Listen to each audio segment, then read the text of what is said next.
To order. It's December 16th, 2024 at 5 p.m. I would like to ask CTM President Mike Pittman if he'd come up and open us with a word of prayer, and then we'll have the pledge.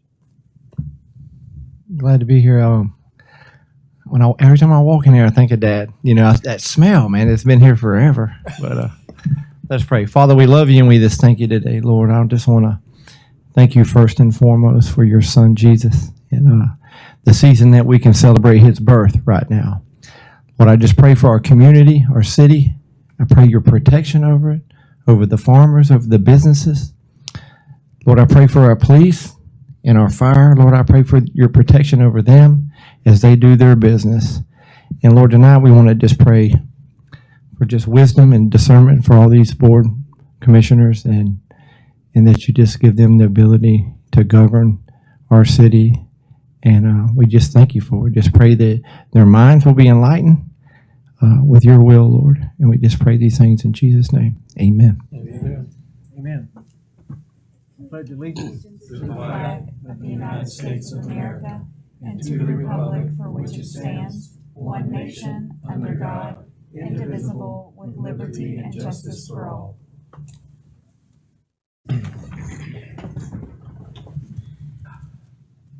Okay, Madam Clerk, if you do the roll call.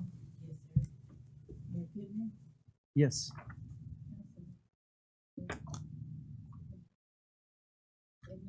Here.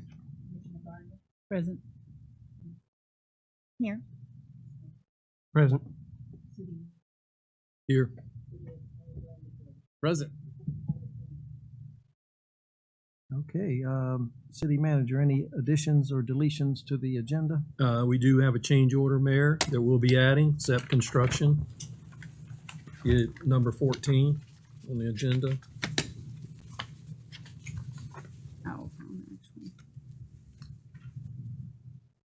So do we add that at 14 under the regular agenda or go after the CRA? Okay, 14. Okay. Any other changes? That's it, Mayor. Okay, comments from the public on non-agenda items.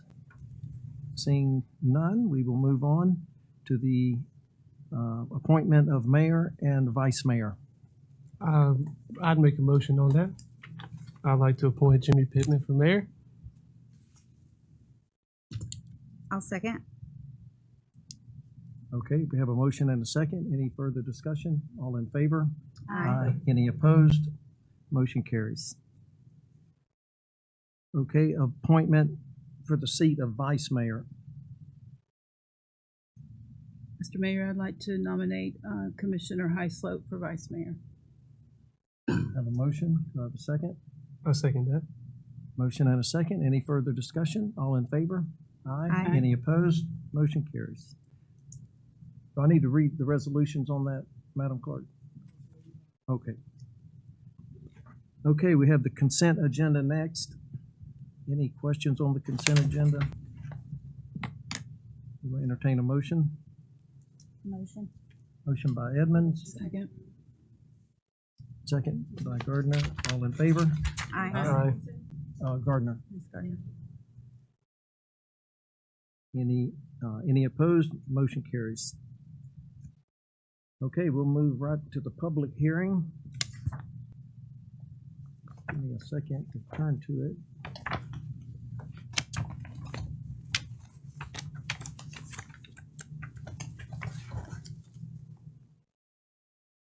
I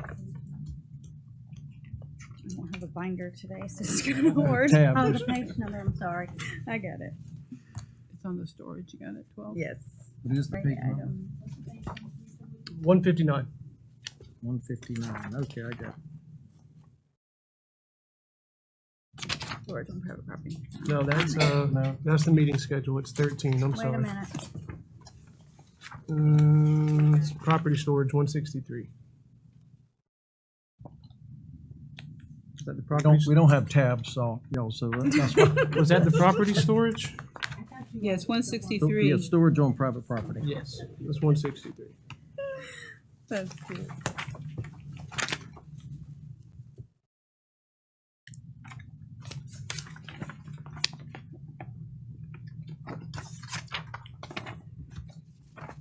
Okay, so on the agenda, this is item number 12.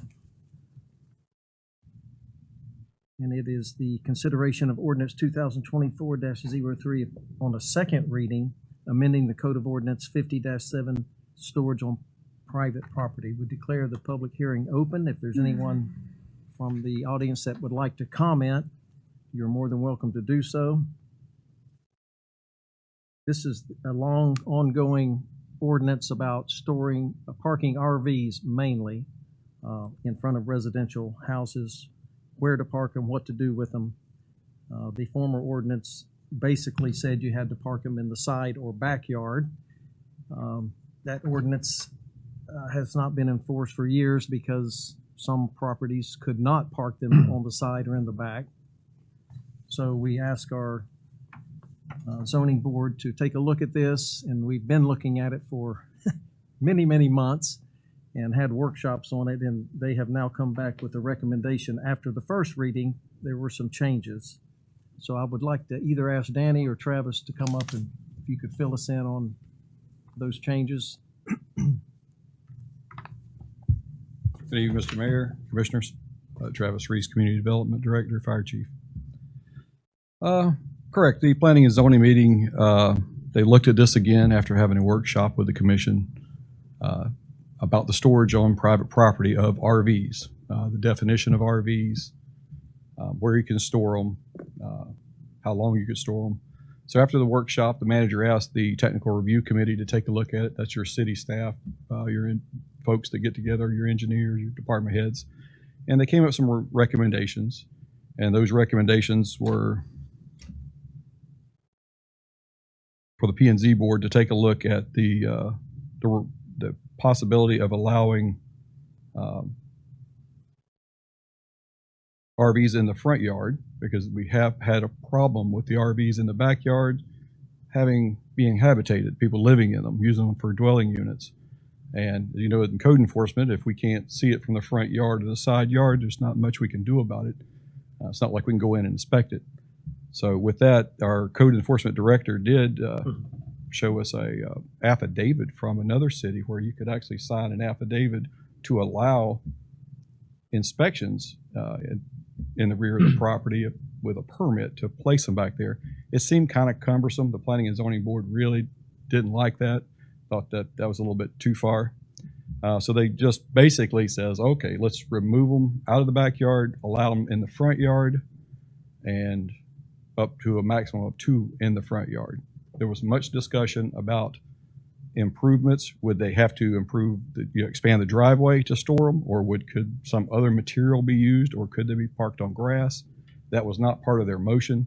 I just wanted to relay that to you, that if you did allow it in the front yard, they did discuss that, but they did not make a recommendation on that. Their recommendation was simply to remove the 60-foot requirement and allow them to be stored in the front yard only with a maximum of 2. Guys, I have some questions, because on here it doesn't say only. I mean, we've got folks who laid concrete down in their backyard and have an open, in a storage area, a roofed storage area for their RVs. I mean, so, I mean, on here it doesn't say anywhere, it doesn't say only on here anywhere. Well, correct. So you could, I guess, in fact, the removal of the 60-foot would still allow it to be back there. So it doesn't. Okay. It doesn't take them out of the That's what I thought we had discussed, that because some of the property, most of the properties, a lot of the properties, you know, they don't have the 60 feet from the sidewalk, you know, to put an RV on their front yard. But so, and then the 10 feet on the side didn't work either on some of the properties. So I think my understanding is that we're going to allow them in the front, and the P&Z has recommended up to 2 RVs, but that does not remove the ability for them to store them in the back. That's correct. They Okay. could still, right. Unless the commission, I mean, those are just recommendations. Okay. I wanted you to hear what the technical review committee. Yeah, because in reading this, and just to be clear, this is for residential properties only. I mean, that's there's no correct. RV storage on commercial property. Not on a commercial property, not storage. That's in the industrial. Okay, all right. You could sell them or have them there. So this is, we're only strictly talking about residential. Correct. Okay. This is only, All right. and the 60-foot, a little background of that, you're typical, just very typical. It changes zoning to each zoning district in your residential. But a typical front yard is 30 foot. Your typical house is built to about 30 foot in depth. So that's the idea of the 60 foot. So it was really pushing them originally to the backyard. That's where the commission, years ago in the 60s, that's where they wanted to see them. I will reiterate to this board, code enforcement has had especially recently, a lot of campers, RVs being lived in. We just had one on the Alvarez Canal area. We went to a call there, and there were 2 campers plugged in and being used as dwelling units. So it is a problem. This ordinance does not address that. I just want you to be aware of it. I think we need to, though, Travis. I mean, keeping this way, I mean, it's going to be a battle. I mean, I'm finding them daily, and I don't know, board, if I can accept, because we're going to continue to have that issue, and Tom's going to continue to fight it. But we can't, I don't think we want to force everybody to put campers in their front yard. I mean, No. I don't have a problem with the backyard. I'd prefer the backyard, Right, but I that's- wanted access to the backyard. oh, yeah. That would be, That's I guess, a legal question. to me, that needs to be a part of it, because I don't think if I had I a don't know how neighbor, you I get don't want to there. see his RV sitting there and it sits there for a year and deteriorates. I mean, the majority of them you look at, they're attached to power and water, and we're finding them daily. And they're living in these RVs. And the manager did touch on something I want you to consider. In the front yard, as Commissioner Gardner just spoke about, they have small front yards. As we're now allowing them in the front yards, and say you have a 25 or a 30-foot front yard setback, that doesn't mean that's how big your front yard is. That's as close as you could have pushed your house. So if you have a 25-foot, you have a 30-foot RV, which is not unusual. They make smaller ones, but it's not unusual. That's not counting the trailer hitch. Right. So you could very easily, code enforcement you may open Pandora's box there as well. When that camper is placed, or that RV is placed on the lot, it could be extending over the sidewalk. And as you know, most zoning is trying to keep peace with the neighbors, but if you've ever had to walk around it or push your baby carriage out into the street to try to get around a blocked sidewalk, that can happen, because now you're allowing typically larger vehicles in the front yard with these So I don't know recreational. how we, Well, that was one thing I wrote How we down, fix is we that. need to, if they're gonna be parked in the front yard, they can't exceed their property line no. in even the tongue. I mean, I would like that to be added. Yeah, they cannot be in the right of way or at Well, it's a all. common occurrence, and with the ones that we see now, even though they're not permitted, it is. I won't over-exaggerate the problem, but it's common. It's not unusual for us to get a complaint to refer it back to code enforcement that someone's parked over the sidewalk. Well, this is the first reading, correct? Second. No, ma'am. Second. Oh. Yeah, I had the same question. And is but it I just think- RVs that we're worried about? Is just RVs? In this Yeah. ordinance, you're only talking about the definition of RVs, which are the motor homes, campers, truck campers, things like that. You know, because you get people that far away. You know, you got your 38-foot boat in the driveway. Why can't I have my 40-foot RV in But the it's a driveway? different ordinance, so definitions mean things in ordinances. So today, we're not talking about boats, hunting buggies, Just um, strictly RVs. dually pickup trucks. We're talking about RVs, campers. And a lot of people do have these things plugged in and hooked up because they do run their AC once a month and they keep everything, you know, they keep their generators I was charged and thinking plugged that in. It's too. just, it's hard to process who's in and out and who's not, who's living in full time. Like you said, there's no backyard access to these people. Yeah, it really creates a density problem. It is substandard housing. People that we typically find living in these are living in poor conditions. When you imagine campers and RVs, when they are living in them, it's for reduced rents. So And how do we that's where find the them? issue is.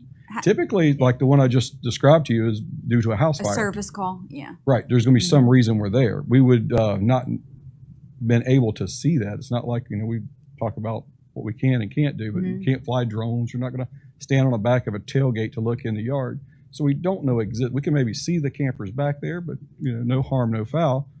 But then when we find out that this has been going on, or you see the increased traffic to the front yard and neighbor complains, not much we can do about it. Well, what I do usually is like in the morning, at around 5:30, 6 o'clock, when I'm riding, I find them. That's why I find so many.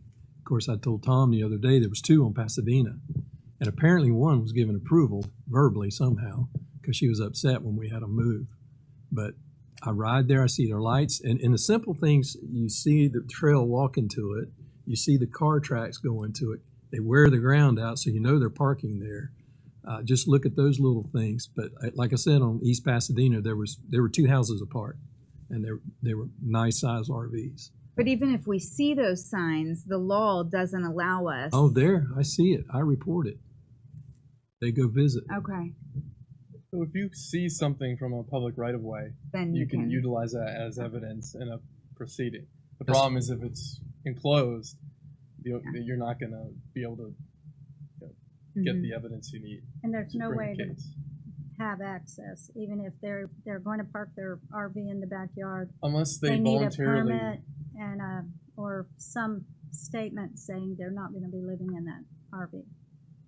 So unless they voluntarily allow the officer onto the property, or we obtain a warrant from a court, you can't get access to the backyard. Travis, what was the thinking of up to 2 instead of? I mean, most people have one house, and I would think they would have one RV. Well, that's what I was. What That was an their interesting reasoning for discussion. allowing 2? Your planning and zoning board felt that if you had one and maybe you had a second one you were going to trade in or try to offer for sale, they wouldn't want it to be a violation. They did, as you think, that most people would only typically have one. But at some time there may be 2, so they wanted them to have 2, if possible, in the front yard. Yeah, They were not unanimous on that. That was quite a discussion. Like one could be a visitor. I think. But the one- problem I Right. see with that is if we can have up to 2 RVs, and then, Commissioner Williams brought up boats and side-by-sides, and But right. Living. are we Those going are to do allowed. like 2 boats and then 2 side by, and then before you know it, like the whole neighborhood is covered up in, Storage. yeah. Yeah.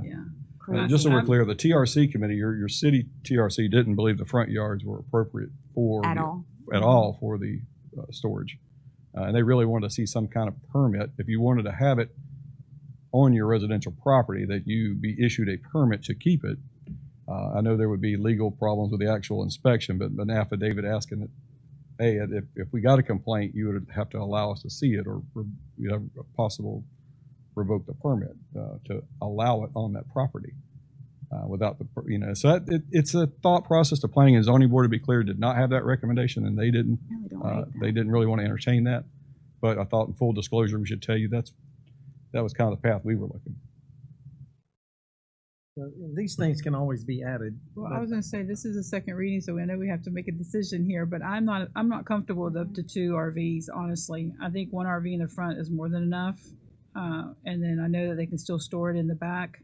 But I also can see where, we need to monitor it, and if it starts to look like storage in residential neighborhoods of everything that somebody, all the toys that somebody might have, I think it's got to be looked at again. I don't know, guys. I don't think we've done the best that we can do with this. If we're going to try to clean our community, I think we can do we got better. to make this pretty strict. I mean, that's our goal, is to clean. Tonight, when we talk about the CRA, that's in here. And I think we're defeating the words that's sitting right here. After I read this today, and then we're allowing people to park stuff that's going to deteriorate, and the ones I find, where that one, we had found where the house had burned, we had gotten those guys. We had a water leak, and we got access. And that's when we found those 2 campers. And there was a shed, so there was actually 3. So we've got a problem. I mean, we got people, this is how they don't mind, and that's how they're living. And we got to stop it. So I think we got to find a way.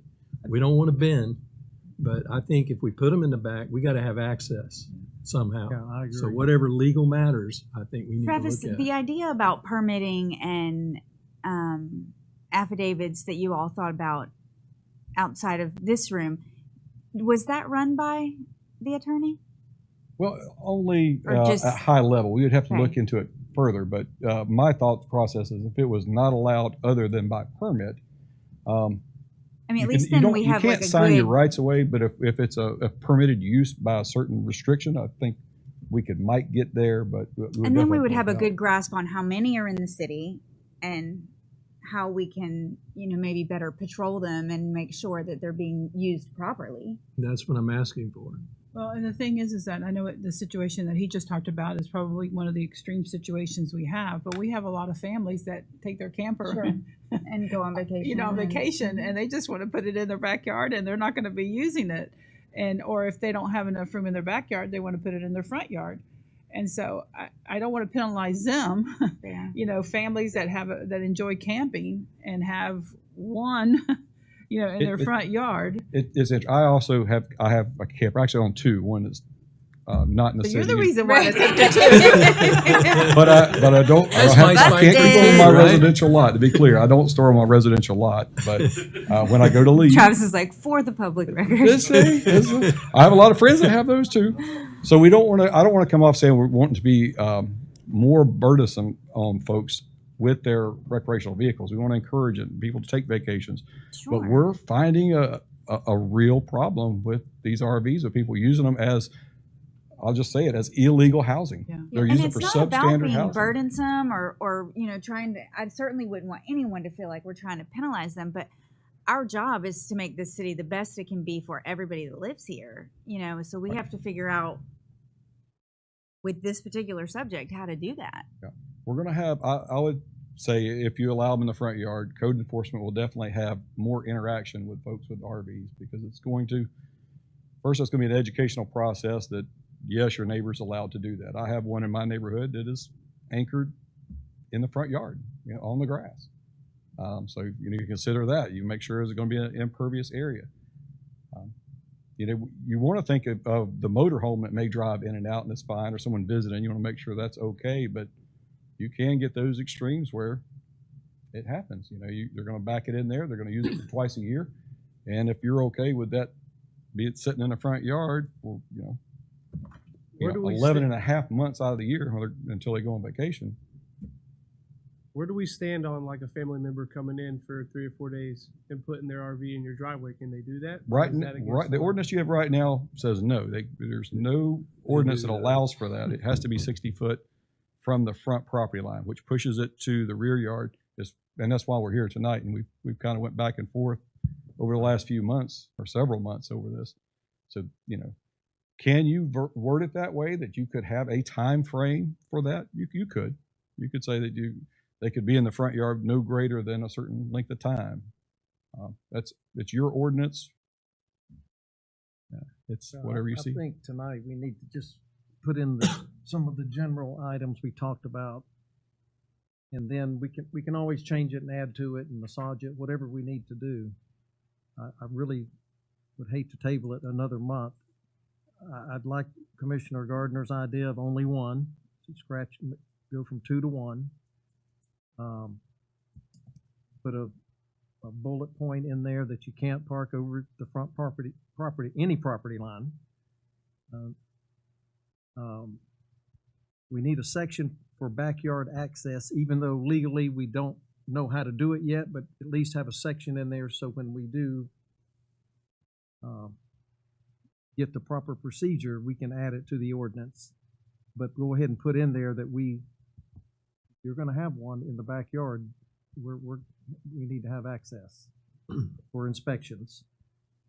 And then the only other question mark I had is, do we want them, if they're parked in the front yard, do we want them to have a driveway or an impervious surface?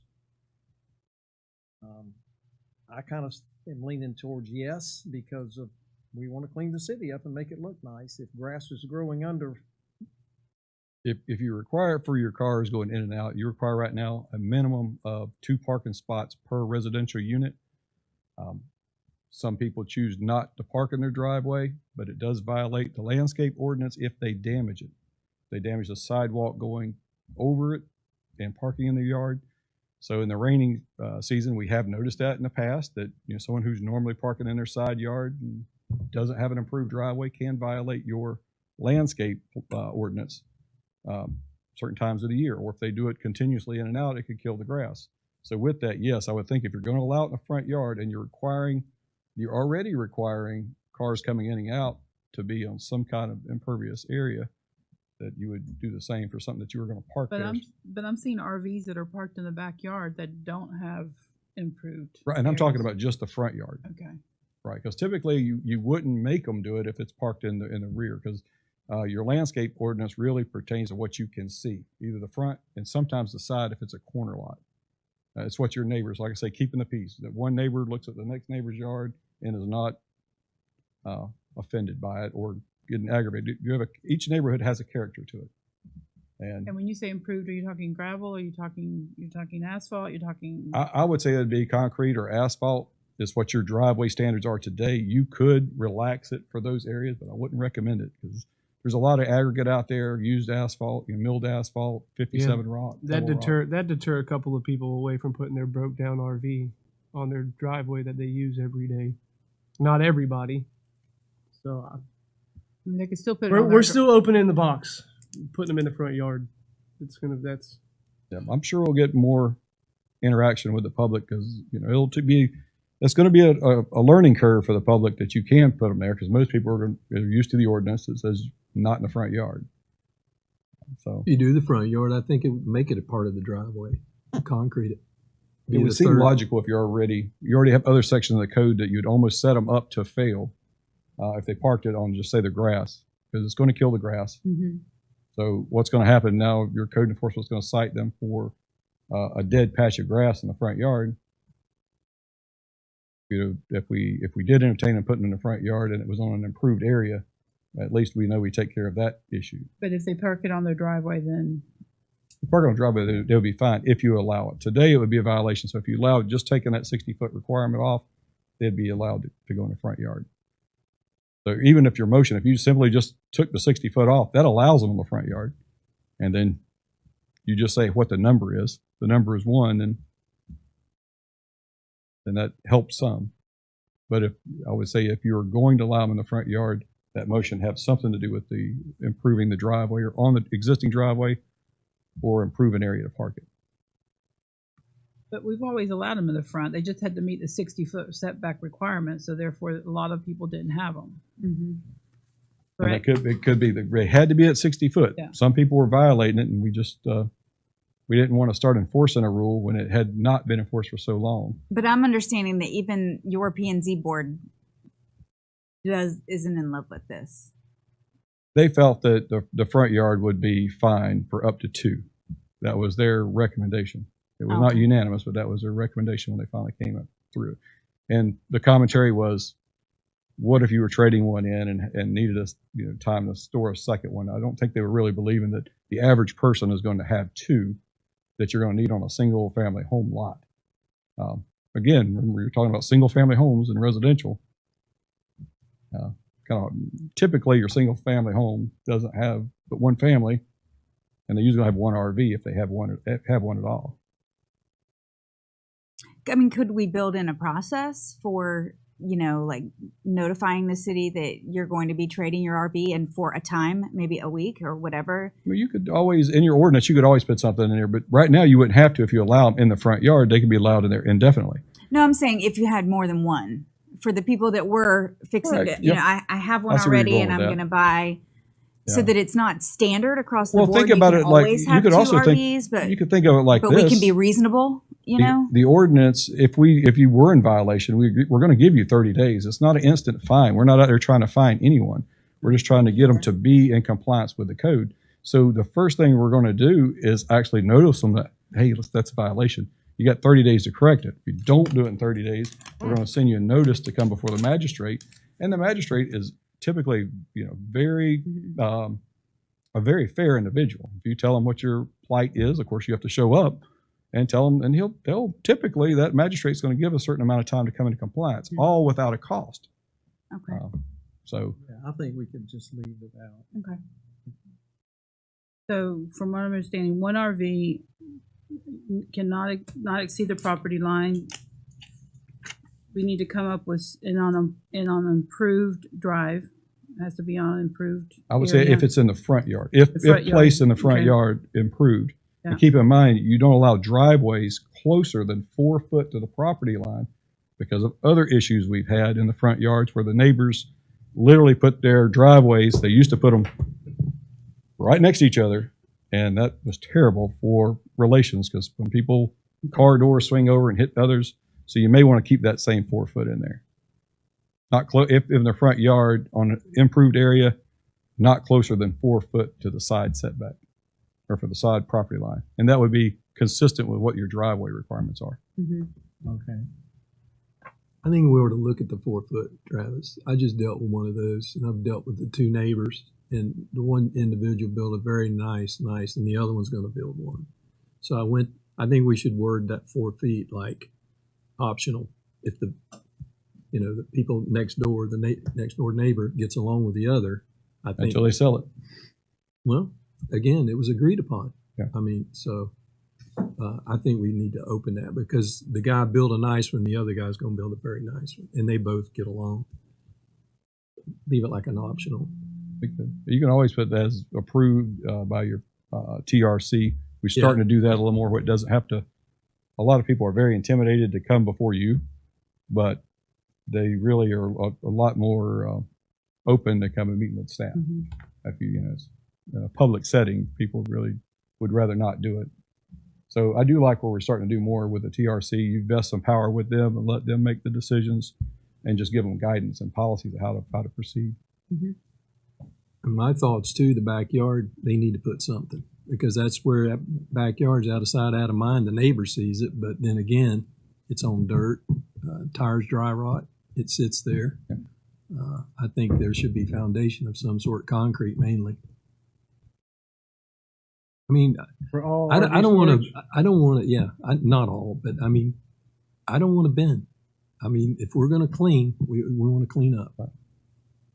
And you can always look at neighborhood to neighborhood. It's more cumbersome, and I don't want to waste your time here tonight about that. It's more for a workshop to discuss these things. But each neighborhood, you have 4 different single-family home designations. So you have A, B, C, and the Orchard Park. So you have 4 different designations for single-family homes. You can pick one area and say, this is good for this area, and something's a little different for that area, and maybe not at all for certain areas. So typically they're changed by lot size, house size, lot size. So I don't want to get into all that, but I want to let you know it is possible. It's more cumbersome for the staff, but it is possible to look at different zoning neighborhoods. Divided into zones. You can have such and such RV out front In a zone, a certain zone, correct? Because some residential zoning districts, you go maybe and allow 2 family. You might do it a little differently. Right now, it's easy to articulate to the citizens when it's all residential is this. That's easier.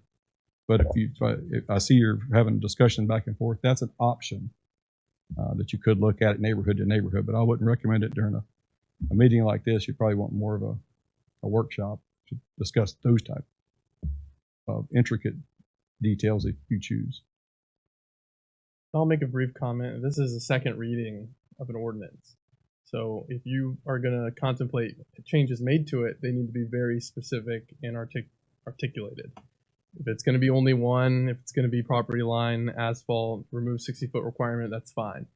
It can't be, we're going to include some kind of backyard requirement, maybe staff look at it. That cannot be part of an amendment on second reading on an ordinance for consideration. It could be something that we workshop again and bring back and change in the future. But if you're going to make changes to this evening, they need to be very specific and articulated. So I'm just to articulate what we've talked about, up to one RV, not exceeding the property line. It has to be on an improved area, consistent with driveway requirements. Is that what I'm hearing?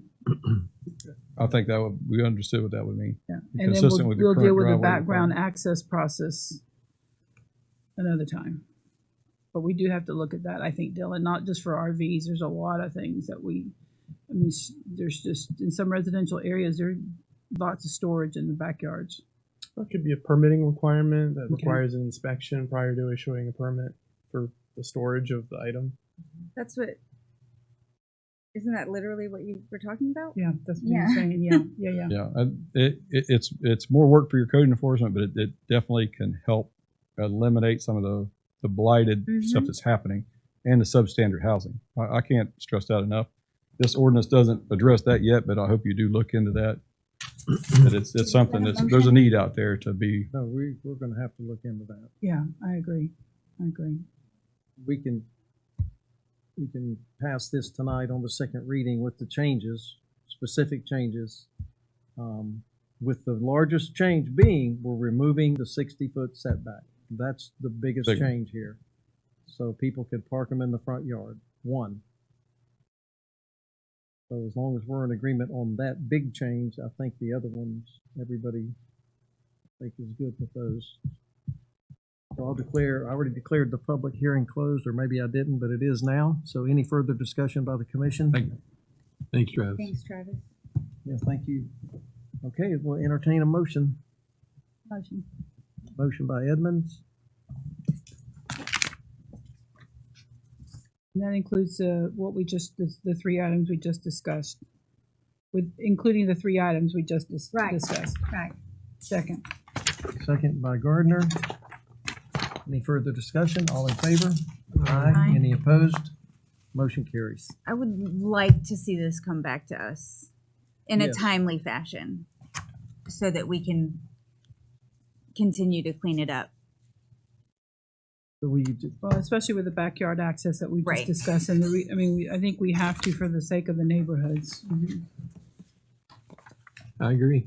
I mean, we got to keep it clean. yeah.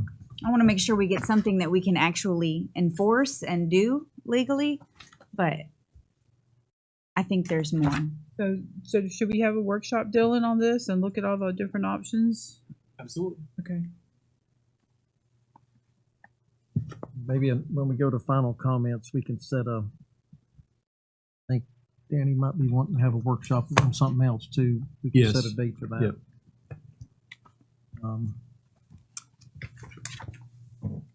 Okay, item 13 is the long-awaited personnel manual draft.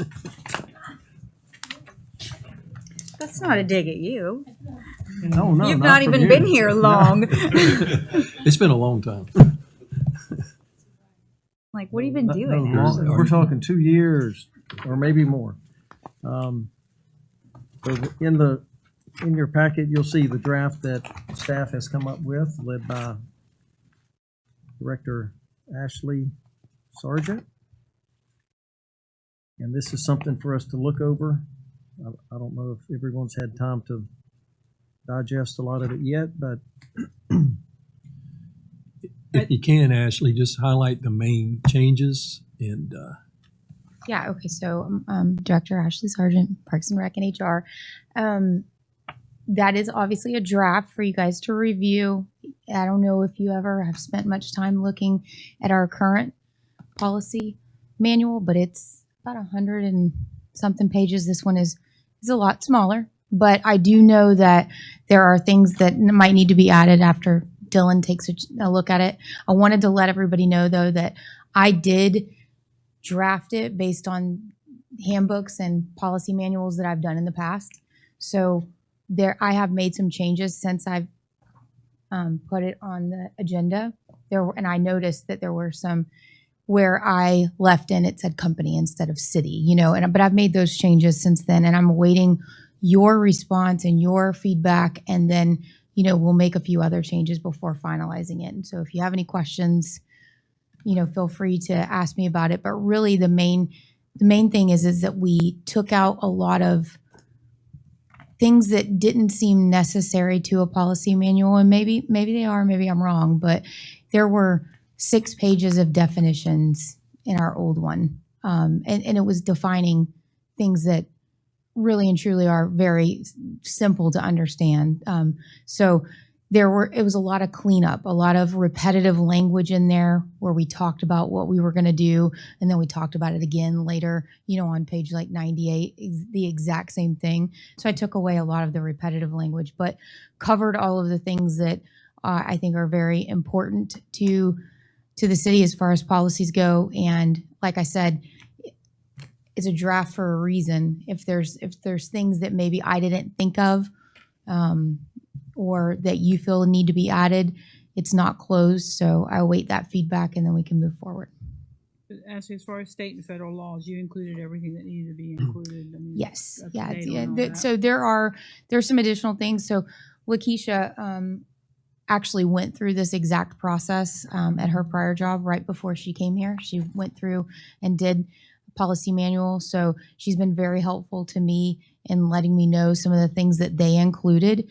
So there might be some additional things, and Dylan could maybe, tell me, yep, Ashley, this is something we left out. So we need to make sure that Lakeisha, Dylan, and I have some time to actually look at it, make sure I didn't leave anything out just inadvertently, because this was my first time doing it for the city. I'm used to doing it, in the private sector. So I wait your feedback and I'm open to it, and then we can move forward. But I wanted you guys to kind of see, what I was thinking and get something in front of you to be able to look at. But I did cover all of the main topics. Yes. We may be making a change pretty quick. Dylan may want to talk about this a little bit. As I just found out, I guess we're a union. It was voted on and it was approved. So that will have to add this information to this manual. I am not a happy camper. I'm going to be honest with you. But it is what it is. I don't know if you want to talk about it a little bit, Dylan, because I was never informed until I found out it was approved. So I was going to speak on that under my comments. I'm happy to move that up and discuss it now if the board wants to entertain that, or Yeah, we're talking employee manual. We might as well. okay. So PERC originally ordered an election. Ballots were mailed out in November and they were due by December 10th. There were 10 eligible employees. Of those, I believe 9 voted, and it was a majority vote in favor of the representation. There has not been an order certifying the election yet.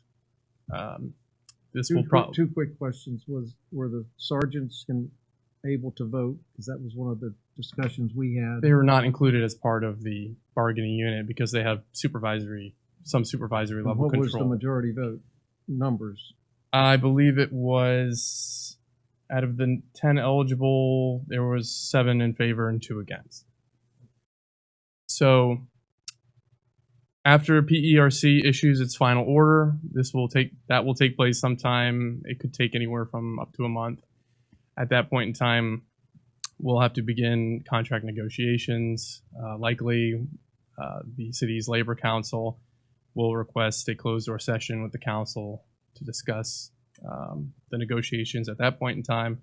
At this point in time, all I'll say is that's what I have to report, that it was in favor of the union. It's important that we refrain from making any negative comments regarding the election either way as a collective body. As far as their negotiations, can we assign that they negotiate with the manager first, or is it common to come straight to the commission?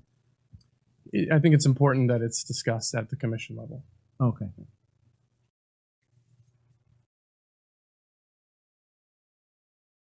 Other questions? Just add to that. So obviously, when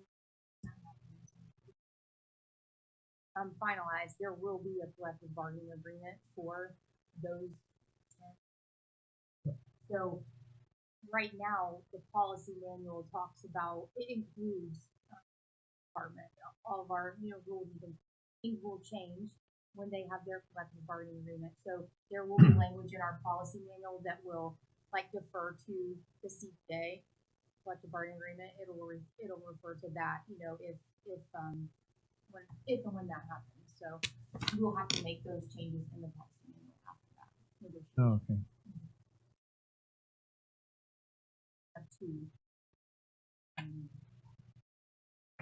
Federal employees and the represented individuals.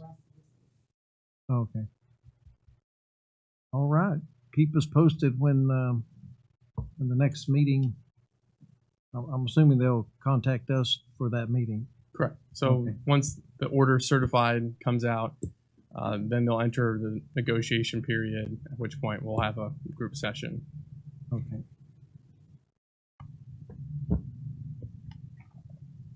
you have a time frame on that? I'm sorry.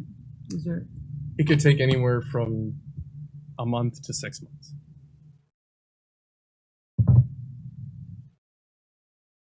Is any of their actions public, or are they like the vote? Well, Or- we have the numbers, but not the individual. But it's private, like Right. any other voting? Correct. Okay. Okay, any other questions for Dylan on that issue? Okay, item 14 added to the agenda is the change order. Yep, that is part of, if you want to get up, David, maybe give us an update. It was a sealant that was added, and also Army Corps mowing damaged the new handrail. So that's part of the change order, and if you want to update us on some other stuff. Sure. And I just want to express to the board, I'm not real happy the way this job's going. I think it's entirely too long. I don't understand the contractor delaying getting a seal coating job. I just think it's, if he's waiting on these signs, I think it's unacceptable. So that's how I feel right now about this job. That's just my thoughts. They're still waiting on the signage. Thank you, David. Yeah, that was months ago. Did that go, I'm sorry, is any of that going to be on the asphalt, the signs? No, that's on the bridge. I just, I think, I don't quite understand. I don't think it's a big enough job. I'm not quite sure. But I'm tired of the meetings, and it's the same meetings over and over. And we're paying for these meetings. And I think it's unacceptable. If we don't have anything going on, I don't need to meet. So I just think it needs to get done. Thank you. Dave Trudeau with Johnson Engineering. To Danny's point, I mean, this is dragging out way too long, and I'm ready for it to be done. And these signs are still 10 more weeks out. I think they're in actually middle of January. I think they're supposed to be delivered. So that's still pushing everything out. And I think the contractor was waiting for the signs before they did the seal coating. We're pushing them as hard as we can to get the seal coating done, just to show some progress. As soon as the signs come in, they can mount them and be done with the job. There's a little minor drainage issue with the additional pavement that we're working through as well. The strip that we added, we noticed is ponding out there a little bit, so we're addressing that as well. But again, that can be done ahead of these signs. So what the change order is 4 items total. 3 items have already been done. The handrail, that was some damage that Danny mentioned. The pavement patches throughout the rest of the parking lot, just kind of filling in some of those holes and potholes, so when they come seal coat it, it'll be a better finished look. And then the third thing is the additional cost for some mounting brackets for the signs. They had a $4,000 allowance in there, not knowing what the mounting brackets will look like. It came in about $13,000, so it was a little bit of an overrun there. But the biggest thing is the time. We're trying to make everything match up with the grant funds, which is pushed out to June 30th now.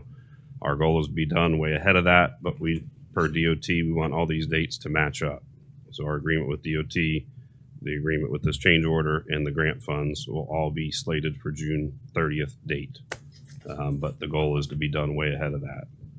Well, I think we have to be, because, I mean, look, we're getting an inch of rain tomorrow. And, you know, it might be a wet, dry season, you know, and we wait till end of June, we're going to have rainy days left and right, and it's not going to get done. Yeah, and the contractor, ZEP, has said their schedule is pushing us till February, March timeframe. We're trying to push that even further up, faster. Is there any way we can, and I know this is grant money, can we, number one, not pay them anymore, and let them know we're going to hire someone else to seal coat it and do the striping and do the car bumpers. The signage, okay, when it comes in, they can put it up or we'll put it up. The money we're wasting on meetings and, all this is, I mean, how much can it cost to put up a few signs? So I'm like Danny, I'm over it. I know that this is a small job to them. We're a small town, but there's people that I know could do this job probably by the January 1st. So it's unacceptable to wait till mid-February for them to do the seal coating, and then the signage by June 30th. That's ridiculous. And I expressed to Danny even further than that how disappointing it was for the community and for the commission, at large, that this bridge just opened. Like, there was no fanfare. There was no, this was a big project for our community, and it's beautiful down by the lake. And we've been waiting and waiting and waiting to commemorate it. Yeah. And now it almost seems silly to do something this far Well, that's out. that's why And I'm it's upset. disappointing. Yeah, And it's did you say that there's 4 items on the change order? There was the time was the fourth one. So there's three price items. So the handrail, the pavement patching, and the additional or the cost for the additional mounting brackets, and then the fourth thing is time. And they're complete with the change order, though. The change order is 100% completed. Yes, the three cost items are done. We worked with the city manager and ahead of time, so that all that work has been done. It needed to be done that fast, so it was a decision made. Maybe So- that should be another question. How can they fix the rail so fast that they can't do our seal coating? Yeah, and it's a sub, and it's not ZEP. It is ZEP. It is their contract. So I'm not saying they're off the hook here, but it's a sub to Ridgedill, or it's Ridgedill sub.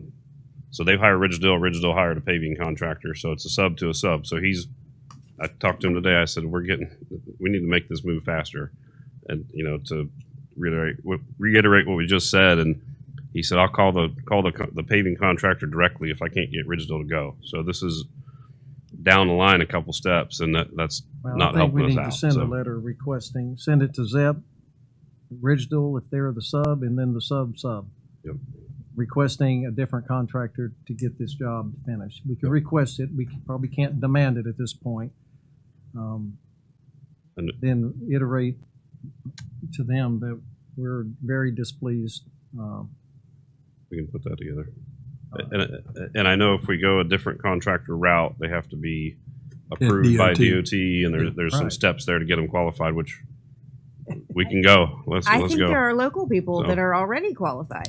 Right. Oh, yeah. So, okay. So anyway, it's, we need to push as hard as we can. I did get a local paving guy give me a quote. And of course, I gave that to them, and I heard nothing. So I believe he could do it. He'd do it tomorrow. Yeah, regardless who we find local, it still has to go back through ZEP. ZEP has to say, okay, we'll use. I think it could be outside of ZEP, but they would have to be approved through DOT. There's some steps to qualify them, because Something different. ZEP won the original contract and was approved through DOT. So And what was the time frame on that original contract? Like, how many extensions? have we was got? it was about a year. I can look right here. The original was about a year and a couple months, and now we're 3 years in, something like that. I mean, it's just been, but there's been different, and so Just in a- this change order, 53 days. so you- in this change order, they're asking for additional time, or they're billing us for time. Adding for additional. just adding time. Yeah. So there's no cost to ZEP for the time. Gotcha. It's just the time of procuring of the signs and the installs. So- Honestly, the only We have the to only do the time hands-on work extension? they have That's to what I'm do saying. is the asphalt work. The Because asphalt and the signs are signs. just time. And they need to mount the signs, correct? But that's a So literally, Couple just days. hands-on is just the asphalt and the striping.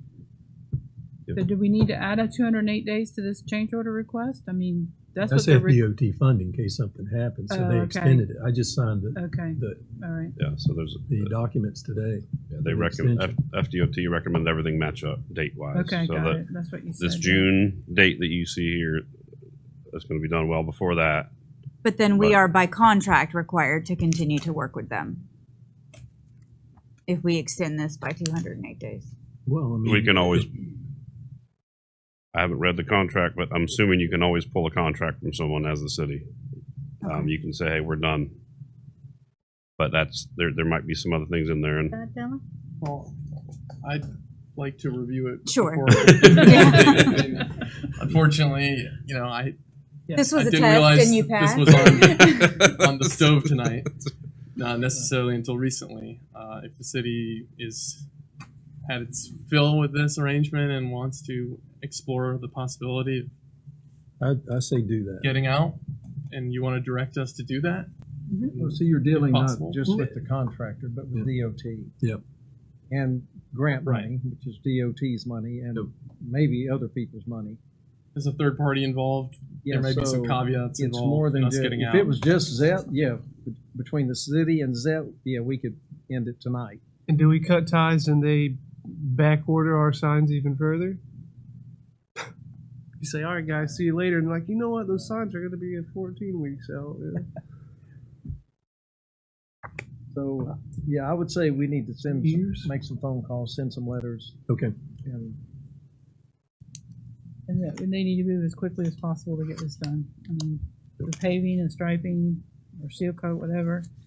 And then I guess if it's part of their contract to put up the signs, I mean, they don't have to do it all at one time. I mean, they can do one. No, that's my That's what point. their hold is. I think we could get the paving, the seal coat done. I don't, signs, Has nothing to do Right. with the signs. they're just trying to make one job. Right. Bring a Right. crew, stage Well, it. it's convenient for them. But I was told at one meeting they were staging one week. The following Monday they were going to stage. Well, they never showed up. So that's what really got me.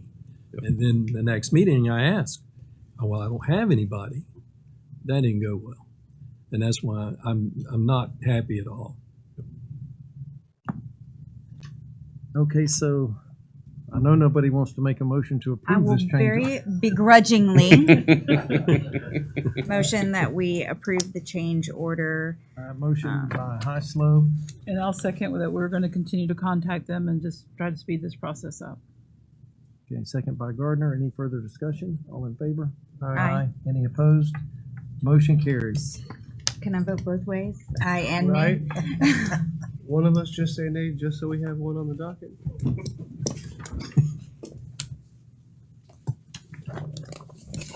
Okay, do we want to adjourn and reconvene and then do commission comments? Is that okay?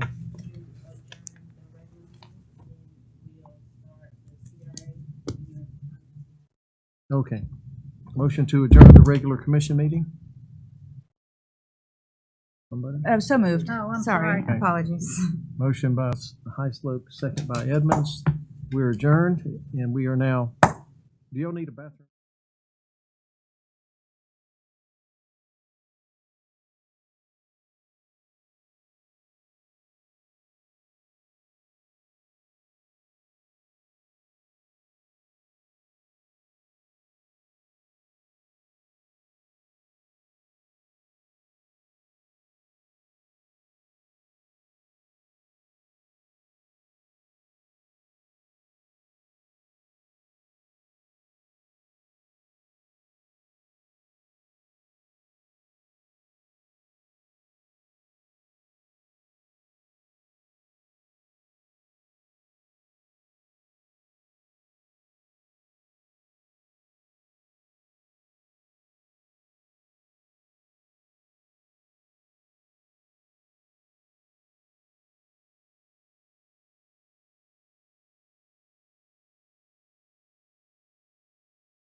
CRA board meeting to order.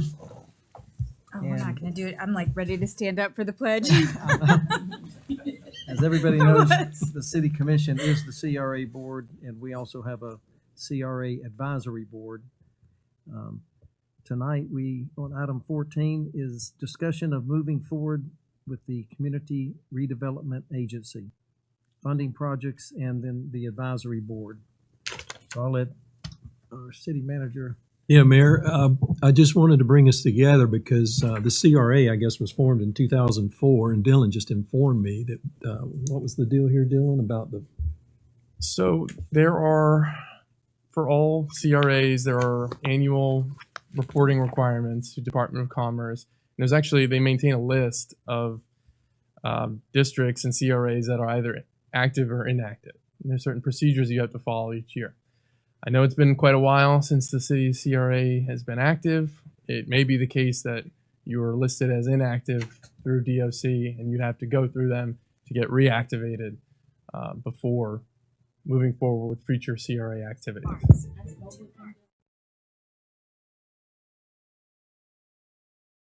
Perfect. Okay, awesome.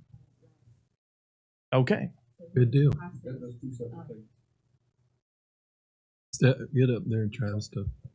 You're talking about I the think state. Randy has something to contribute to. Randy? Well, yeah, come up here if you do, Randy. Well, that's fine.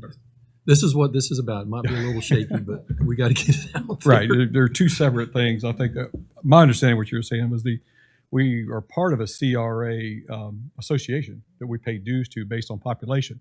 That's not what Dylan's talking about. You're talking about the actual Right. state of Florida. You were I don't know where you want me to start with this, but CRA is a special district. It is not the city commission. That's why you gabbled in separately tonight. And I know two of you are very familiar with this, but probably three of you are not. So yes, we are active. But we do file our finance director, make sure, our previous finance director, make sure that we did file that. Our annual report is part of the city's annual report. So there's a section in there called CRA. Even when we had, in inactive years, you still had to tell them what you had, even if it was zero. You're talking about for the audit, for the. Correct. Okay. Right. Because the way it's worded, and forgive me, this is going back quite a while now. Ms. Westmoreland was our contact with the CRA committee, the association. She has since retired now, so we'll have to get a new contact. But CRAs, I guess we'll back up to the CRA workshop. The city always wanted a CRA in the early 2000s. We decided to have one, but we didn't have an official organization. So what we had was the city would grant $10,000, $15,000, and we had some to a CRA. We hired an executive director. One of y'all may remember Darren Smith. Yeah, that was a Main Street, which is. It was. We called it the CRA, and we ended up doing some street lighting, and we paid for the clock on Central Avenue with that. And in 2002, legislation changed a little bit, and we said, hey, you know what? Let's actually form a CRA. That would be a more appropriate way to do it, because that CRA, as we called it in the early 2000s, was not really under the direction of the city commission. We were just gifting money, and they were going and doing things with it with the term Clewiston CRA. So 2004, we did our necessity, or finding of necessity, meaning do we need it? So not everybody can have a CRA. Last I looked, a little over 200 CRAs in Florida. So they are special districts. So the laws are a little bit different in how they operate as your municipal government operates. Cities and counties have to operate a certain way. A CRA in Florida operates like a special district. So there's a lot more expanded things that you could do that you couldn't really do as a city. So we did our findings of necessity in 2004. We passed an ordinance. We got our findings done in 2005. 2007, we did our outreach, our meetings. We had 3 public meetings. Those meetings, we did find that we had the blight, or looked at our necessities. We had it. We come up with a plan. So we had to have a plan, a CRA plan. Once you find out that you got your necessity of need, you write a plan. We did that and began our CRA in 2007. 2008, well, let me back up.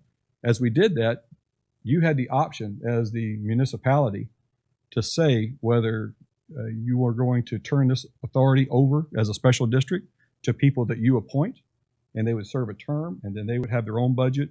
They would pick projects and do those projects as they see fit. They would be, in essence, a special district. You also had the option to keep that authority with the city I'm commission. sorry, Travis, let me Yes. interrupt. So can they be in control? Yes, and that's what they chose. Okay, because, yeah. That's what they we chose. never But I want to make changed sure that We never when you're changed that. talking with other CRA commissioners, they may not be city commissioners. You So can the go city either commissioner way. appoints those. But in your case, you being a small community, you did, I think what was wise is you set as the CRA board. You didn't give that authority to anyone else. But we do get confusion sometimes because like your planning and zoning board, you have an advisory board, which is a CRA advisory board. And they do the same for you as your planning and zoning board does for you. Because now, like I said, you retain that as commissioners. You are the CRA board. That's the reason you saw the mayor gavel out of that meeting and gavel into a new meeting, because it could have been a whole new set of members here legislating and administering that fund in that special district. So you've got that now, and unfortunately, something else happened in 2008 when we really started. We did a facade program. I'm going to guess around 25 facades that we did was really big in Clewiston. Rooftops, new windows, paint. If you remember, some of you commissioners will remember that. Awnings. We even did a street down by Popeyes. We did a whole street down there, put some streetscaping up. So really, we're moving right along. But something else happened in 2008 called the subprime mortgage collapse. My Commissioner Gardner knows all about that. But things started going south for everything. So The whole state. so how we're funded? I guess that brings us into this. How do we get our money? So as a CRA, you get your money when you find that have the necessity finding and you have your ordinance. You look out and you take a snapshot of what the property values are. You know, you're very familiar with your ad valorem tax rates. Well, we do a snapshot. We, being the city or municipality or a county, does a snapshot and says, okay, this is what the value is today of all of these properties, how much they're paying. And as you know, typically what happens is every year the property goes up a little bit in value. Or if we're very lucky, you have vacant land that's in the CRA, someone builds a house and it goes up dramatically. Well, you get those little increment steps. So you'll hear it called increment taxing or increment financing. There's little increments that go up. The CRA gets those. So you have some that goes to the county as their ad valorem. They charge, say, people like in our city, you get a county ad valorem tax, and then you have a city ad valorem tax. So once we did the snapshot and froze that, anything that went above that frozen snapshot in time in 2005, we would get the CRA, I say we, but the CRA would get that money, with the exception of anything to school boards. School boards or any debt service that was occurred that had already been bonded, we couldn't touch that, of course, because you want those to grow and we want to support our schools, so those are left out by statute. So those increment dollars that come in go strictly into a fund that we created for the CRA. And that's how you're going to do things. But as we just started to get some money in and started growing, that subprime tragedy happened with values. So property values flattened. So negative. Yeah. So it even went down. So we were left with a CRA that had very little money for many years. I mean, we still continued. We went. My notes show me from 2008 to 2011, we were still doing facade programs, so we had some monies, but it's slow to react as those values went down. You went for years with no money. So luckily, things have gotten a little better. When I say luckily for the CRA, it's gotten a little better. That we're starting to get those incremental monies back, so you have something in the fund to work with. So it goes back to your plan. What does your plan say? Your plan is basically there to eliminate blight. And it's it's probably 200 pages long. But to summarize it for you, it just goes back to say those areas in the CRA may need infrastructure built, whether it be water lines, getting rid of alleys, facade programs. It's whatever that you as a CRA feels that you need to upgrade those areas. It could even be used for purchasing a property. You could float bonds. I don't recommend that. You can even float bonds against the increment financing that you believe that you're going to receive. So there are many things you can do as a CRA agency to fix those blighted areas or improve the neighborhoods. And that kind of leads you into why you have an advisory board. That's a lot for you guys to take on.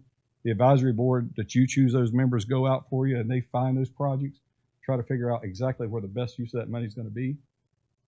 The commission then, when we started looking at it, 2010, they wanted to expand that area because they realized the lakefront was a big importance to them. They said, we really need to, we have some of the same issues in our core commercial area and our lakefront area. So in 2010, the commission said, okay, let's expand that.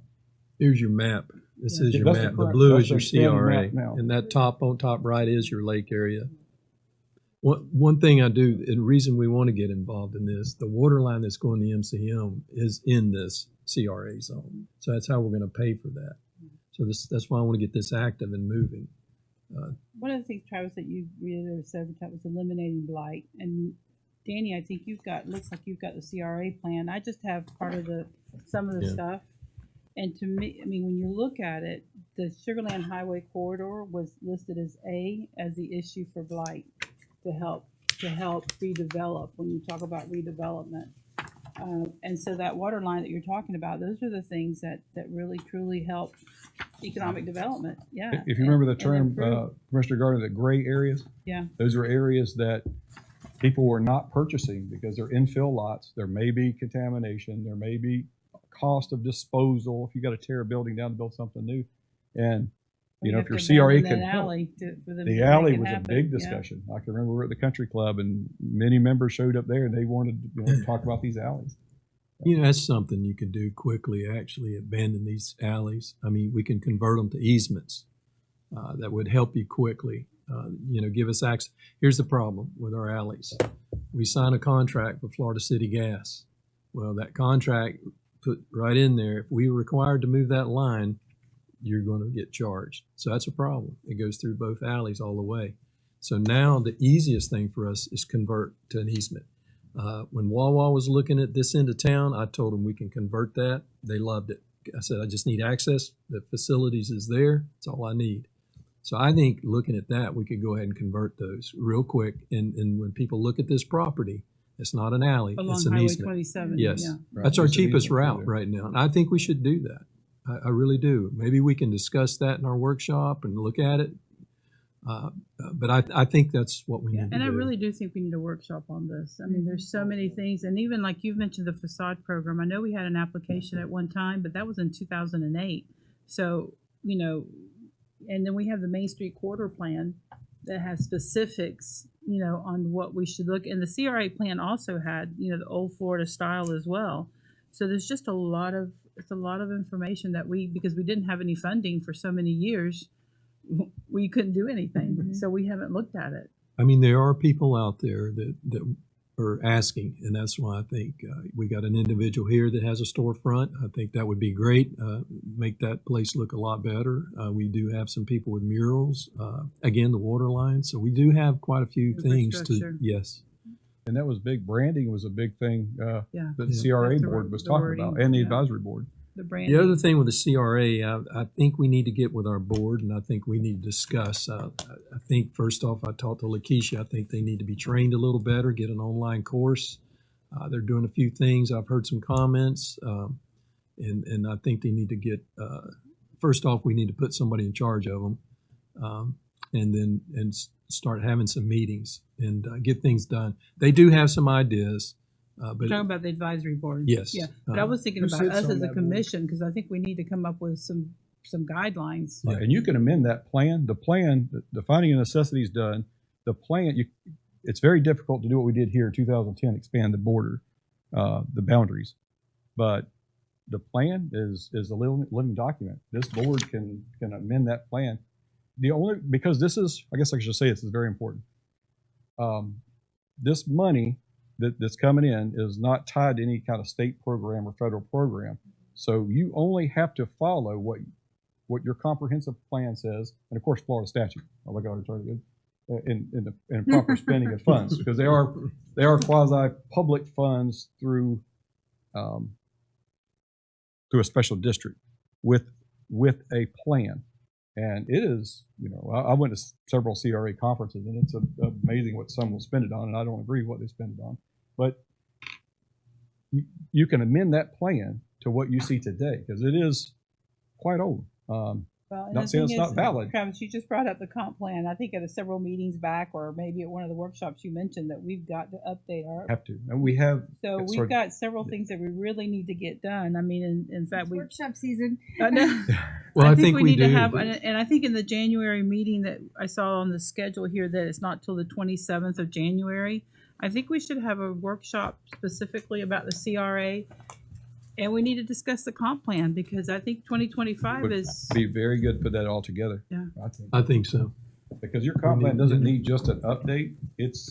I mean, we My can't. long range planning, and that plan expires in 2025. So we need a So it's meeting. been a I don't while. have a short plan right now or a long plan. So Well, it will soon expire. look at some dates for a workshop. Well, I know we have the 20. Here it is. Yeah, The yeah. 27th is the date. No, the 20. Yeah, the 27th. January 27th is the date for our January meeting. So I think the first week is going to be crazy. What page is that on? It's 162. So I think, Y'all want to try to meet in January or push it to February? We can. I'd like to meet maybe, if y'all can, like the 13th and that week to the 17th. I think everybody will be back, but you need to settle in the 6th through the 10th. yeah, that you're- second week. Yeah, You're looking at the week of the 13th. yeah, through the 17th. And that'll give you a week for think about the regular board meeting. Yeah, then there's a week in between. Yeah, I think that's a good idea. The week of the 13th. Yeah, I think that'll be good for me. On a Monday? Y'all Monday? tell me when to show up. Can we I'm here. start time? early on a Monday Yes, instead of waiting until 5? Can we Yeah. start like at Yes. 2 or something like that, since it's Works a for me. workshop? 2 Ma'am? on Monday. I'm off on every Okay. Monday. I'm in. Okay. I mean, we could start earlier, but I think 2 is probably, unless you guys want to start in the morning, but. Happen to be free.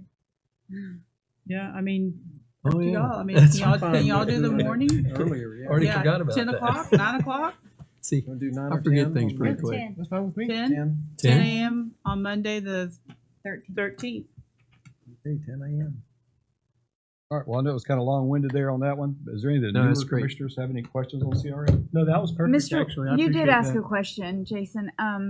Who he asked who was on? Oh yeah, the who sits on CRA. the advisory board? I heard that, but I We do. It's a 7-member board, if I recall.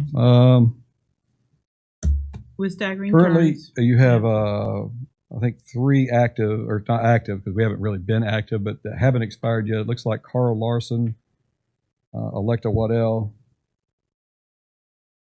Luann Walker, Lisa Walker, Dr. Carroll, and yeah, that's, and there could be some And- others, but and there you got Scott the Jones. person on there? right. Well, Scott's like No, his she's is already just a expired. volunteer. Well, he's been participating. Okay, but I'm just Oh, I thought we, I thought we'll we need did to Scott. because we haven't had a meeting. Yeah, some of the other members was Barbara Edmonds. Remember her?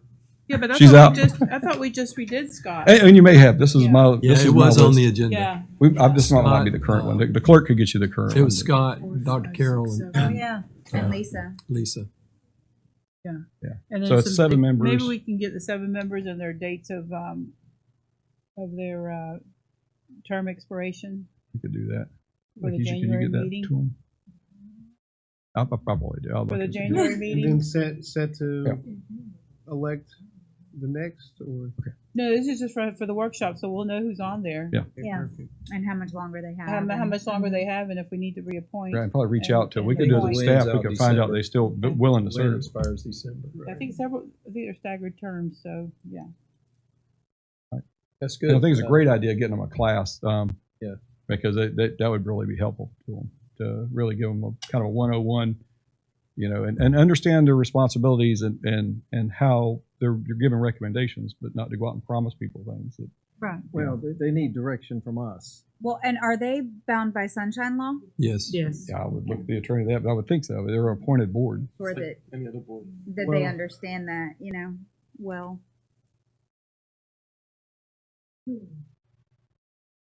Any other questions? January 13th, 10 o'clock in the morning. That works. Glad we did that. Thank you, Travis. While we're looking at dates of meetings on page 162, does everybody want to glance at that? Normally it's the third Monday, as you know, except when holidays show up on a Monday. And I have new calendars out in the car. I forgot about that. I mean, we can always change one later in the year if we have to. We just have to Yeah. make sure we give notice. Okay, we'll move forward then with staff comments. City manager? Do we Yeah, need if to you adjourn see a this- little, Do we need to adjourn the CRA? no, Or it's coming. Okay. If you see a little scooter running around, scraping around, that's our contract with, that we piggybacked off of OUC. Right now, what they're doing, they're going around cutting off high spots where people trip. So they'll be doing all through the Send them by community. my place. Yep. Yeah, So- on the sidewalks? Yep. So he was out front here this morning. We've given him some areas, and then I think once they're done there, then they'll go back and repair the broken areas. Yeah, I section. saw them today. I was wondering what that was. It's a pretty Yeah. cool little machine. And something else I'm going to bring up to you guys, talking about alleyways. These are right-of-ways here. I would like to do away with this here because we have never done anything with it since I was a kid. It's been like this, remembering it. Just want you to take a look at this and we'll discuss it. I'll probably have it hopefully on the next agenda. Of course, we'll go through P&Z, but I'd like to convert that to the owners. With their approval, I guess we'll approach them. But to me personally, the Okeechobee area, you got Francisco and you got Poinciana or Poinsetta, whatever that is back there, where Hatham lives and Scott. We only need those accesses. When I look at those, all I see is trees. You don't have a full access in most of them. There's trees growing there and all this good stuff. So add it to our taxes. Again, that's one of my goals is to add some property here. My only concern is as that develops back there, we need to make sure that we're not having a negative impact on the people that live on the other side of the street. No. You got Okeechobee You know, Boulevard. Like I mean, where, that's- right, but where someone might be able to access it through a golf cart path on one No, of our no. right of ways or something. No, that's what we're taking out. Yeah, they don't want them That's behind coming the out. houses That's on what I'm Belmont. getting rid of. That's what But you these don't sites think- are. But you don't think for those people across the street, across from Del Monte, not on the north side, let's say, south side of Del Monte, if I now have to go out of my driveway and go all the way down to Francisco to get to the lake versus, or this development area versus That's what just I shoot don't. across. That's what I don't want. I I've don't been want all living this. there. I've been living there 12 years, and I don't see anybody going on a golf cart through there No. because it's all grass.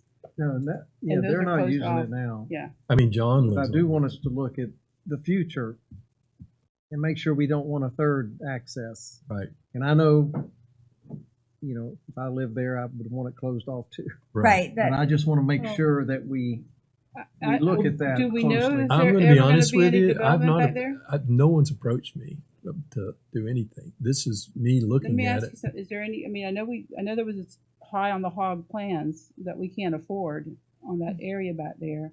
That's private property. Do we have any indication? Because I know that we approved other projects that are platted, but that one's never been approved. There's nothing. So you would just be closing those down as Right. access points. But Yep. to put them on the tax roll. And if you'd like, we'll look at the alleys. Also look at that. I think we should do that. And now that's y'all's thoughts. But I mean, that's the only thing we can do. The Highway 27 alleys, I think, have to be looked at as easements. There's got to be some way that we can on some of those properties for them. Well, I mean, to you got develop. Popeyes. Look what they do.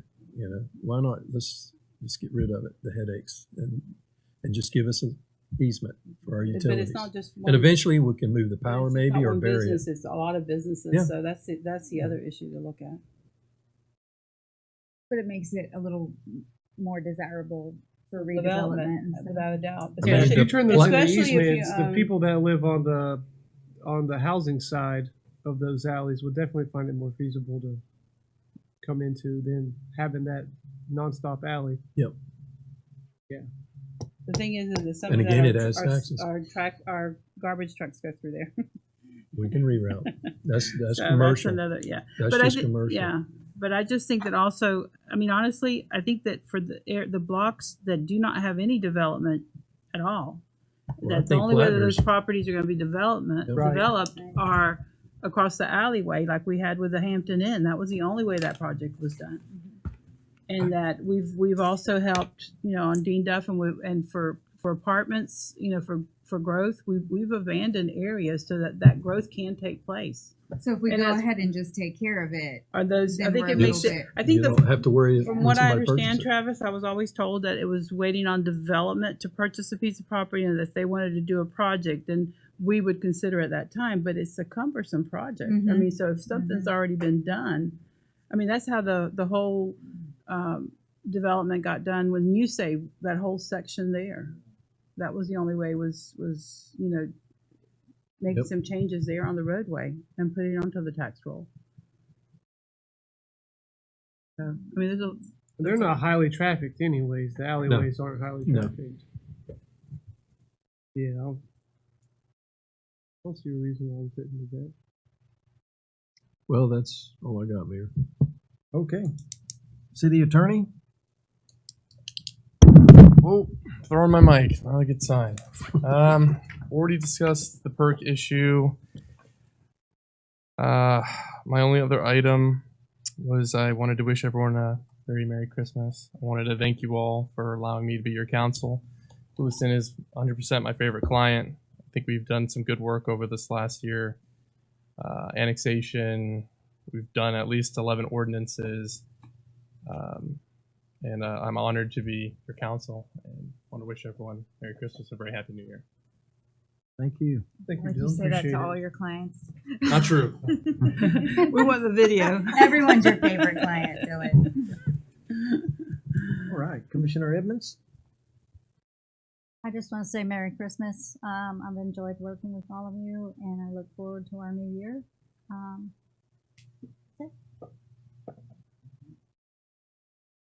Yep. Merry Christmas, everybody. We'll see you next year. Oh, I know what I wanted to ask. We'll talk about it later. Yeah. Merry Christmas. I hope everybody enjoys the holidays. Yeah, yes. Commissioner Haslop?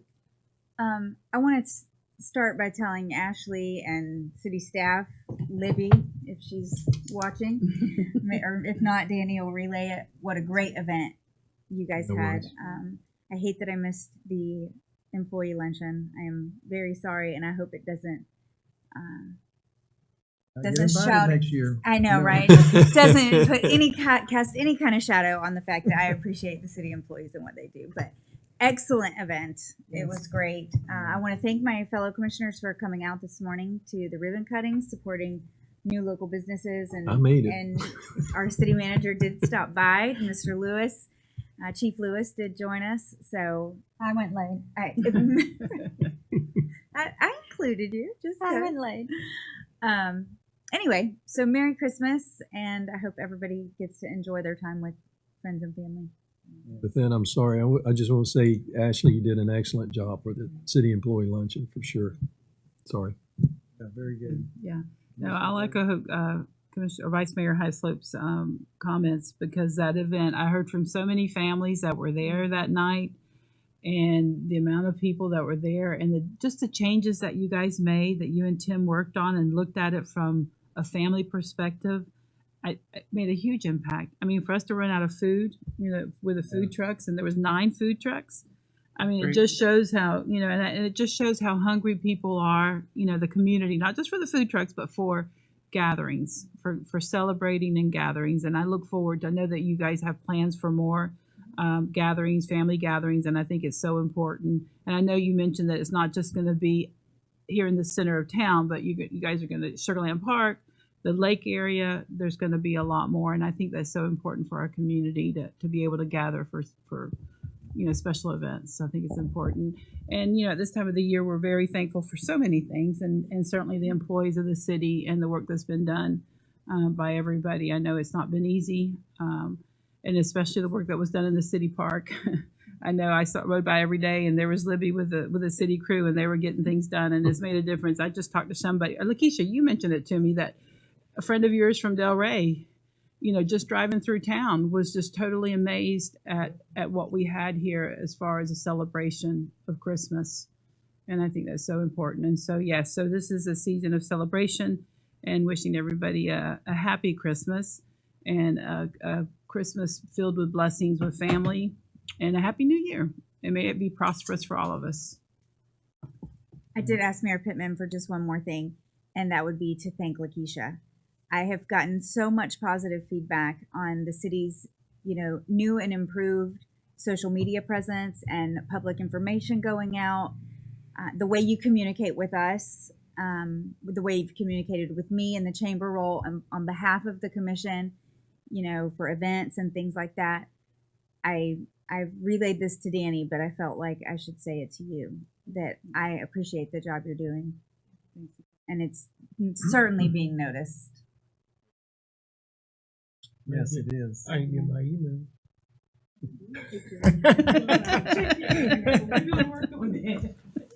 Yeah, and I just echo those thoughts. When Lakeisha showed me what she was doing with the website and social media, and then I'm getting some big screens in here. I was so excited that we can now watch TV while we're. It's for Monday Night Football. Travis was talking about branding earlier, and she's working on having colors for us that match our logo, and I think it's going to be really good. Your expertise is well needed, and I think it's going to push the city in a positive direction for sure. So thank you for that. And I just echo what everyone else said. We're blessed here. It's hard work. We're small. We go unnoticed a lot. It's hard to get contractors to come out. It's hard to get money for projects, but you're doing it. We're doing it. And I applaud the city and the employees and just everybody working together, which is what it takes. So I also say Merry Christmas, and Jesus is the reason for the season, and I thank the Lord for that, and have a blessed Merry Christmas, a Happy New Year, and we will reconvene on January 13th. 13th for the workshop. But before we have the legislative delegation hearing here on the 10th. On the 10th, here on Friday at 1 o'clock in the afternoon. So send us a reminder. Yeah, I think that's important, because I know that Senator Pasadomo and Representative Mello will be here. We have spoken to 1 o'clock on the 10th. we have spoken The Friday. to Pasadoma's team, and I've got some feedback. I didn't get all the email today, but it was pretty positive. Good. So. Good. All right. We are adjourned. Merry Christmas. Merry Christmas.